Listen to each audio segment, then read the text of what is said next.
Hi everybody, it's Sally from Sally Stampers. No, don't worry, you don't need to alter your camera brightness.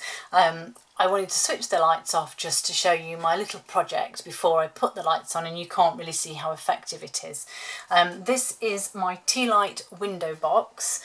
As you can see, it has a gorgeous tea light inside. It's just super pretty.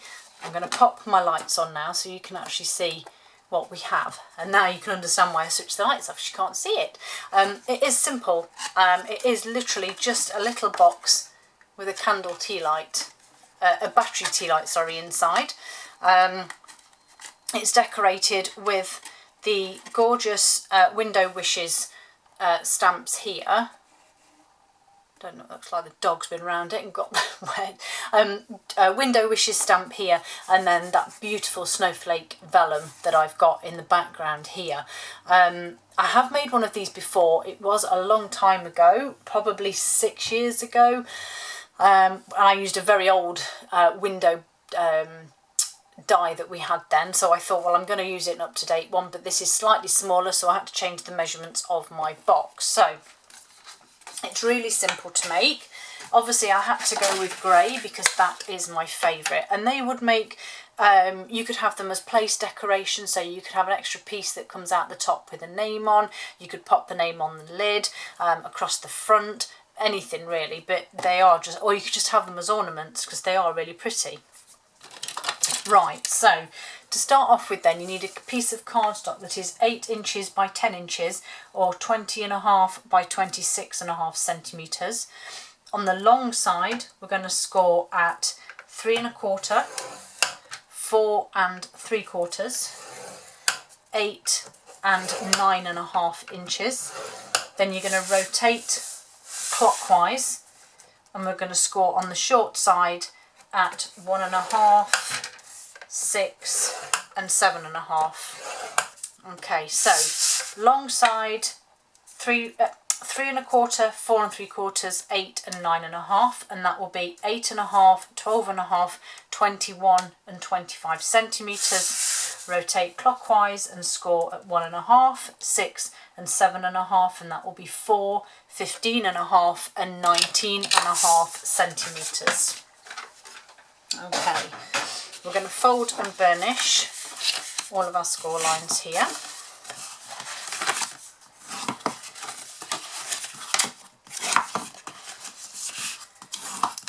And it is actually a really simple one to make this. So fold and burnish all of these. Then where you've only got the one horizontal, we're going to cut up all of those sections now, because these will form the base. And then we're just going to take a little wedge out of that corner. Then rotate it round so you have the thin strip here, and we are going to cut down either side of your first full square, cut away this skinny section here, and then you're just going to cut across the top and slight wedges into the sides there. You are then going to tuck that under and cut away the whole of this long section here, and then repeat with your square just here. So cut across the top there and create your wedges. And then on this very last piece here, which is your lid, very small slithers of wedges off either side. And that's all you need to do for that part. Just get rid of my rubbish. Okay, so you should now have a piece that looks like this. We are then going to get out our window dies, and you need this piece and this piece, and as you will see, these will now fit nicely on here. So what we're going to do is turn it over, and we're going to add our adhesive sheet. This makes it a whole lot easier, trust me. So your adhesive sheet needs to be 2 3/4 by 4 inches, 7 by 10 centimetres. And you want to go nearer the base than the top. Make sure you've got an equal space. There's not a lot of room for error. So you just need to pop that on like so. Give it a good press down. Then I'm just going to move those to one side, because you then need to bring in your cut and emboss machine. And the reason I'm going for this panel here and not that one is because of these tabs. So these tabs all need to be tucked in, and it will then fit on your machine.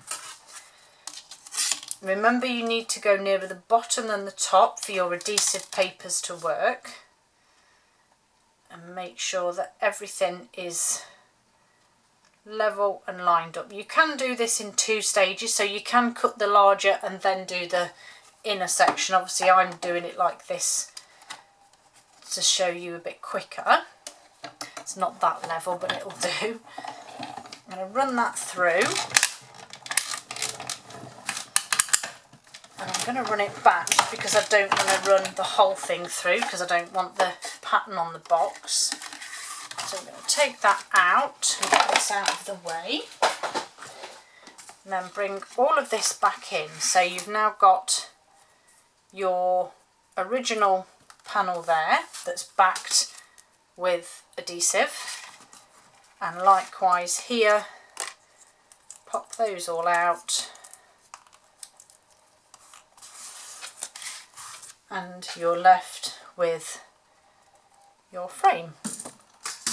Okay, so then you can turn this back over here, and if, like me, you've misjudged, you can add a little bit of adhesive, but what you need to do is take your backing off of there, and then you have your snowflake vellum, or whichever vellum you want to use, and this will be 3 1/4 by 4 1/2, 8 1/2 by 11 1/2.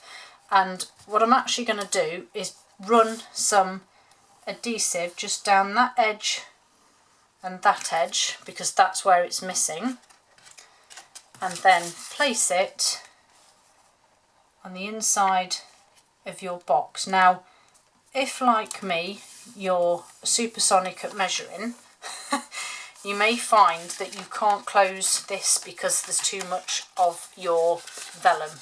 So if that's the case, you may just need to trim just a fraction off.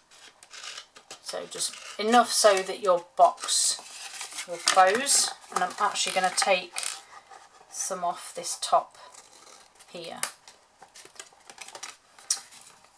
Alternatively, you could just take a millimetre off your measurements. So it will fit. Okay, so once you've done that, as you can see, as long as you've not got your adhesive coming through, but there you have now your vellum in place. Whilst it's flat, you can obviously now add your framework. So pop that backing off like so,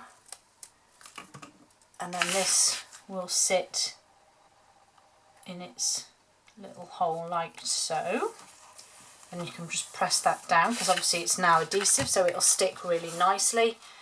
And then the same with this one. Take your backing off again like so, and this too then sits into there. Press that down, and that is now your window. If I switch this down, you can see a bit better, I think. So make your box up. So we want some adhesive down that join, which you can fold over and over there. Don't get it on your grid paper because it'll stick to everything. So that's that part done. Open it out and then you can pop those pieces in there. I always add a little bit of adhesive so it just holds them down. If it wants to come out, of course. And then, so that's the back, so that will go in first. And then, come on, a bit more on here. And that will go over the top. And then if you need to, just grab your bone folder and just press all those pieces down. And once you've done that, you can then pop your Tealight inside. Well, that's not a very, that's better. Tealight inside. Close your lid up. You just need to be careful you don't catch the vellum or the join when you pop this one in. There we go. And then to decorate, again I've just gone with the window wishes and I've stamped these in soft succulent, and I'm just going to use a couple of glue dots either side there. I might just pop one in the centre, and that just sits over the top like so. And then this cute little wreath, which will also sit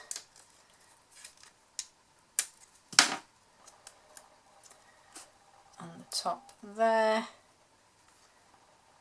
And then my last little bit, this is from the dies, is a nice little bow that will go on the centre there.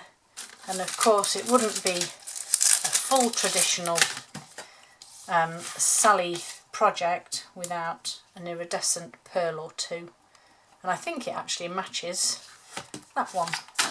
And there you have it. Those are my, that one's not very bright, is it? Tealight window boxes. You could always add a glue dot to the bottom of these if, like me, yours just doesn't want to sit still. But aren't they pretty? I think I prefer, let's have a look, switch that off completely. Oh, I don't know. I think I prefer the snowflakes, but this one does look good too. Thank you for joining me, and I hope to see you all again very soon.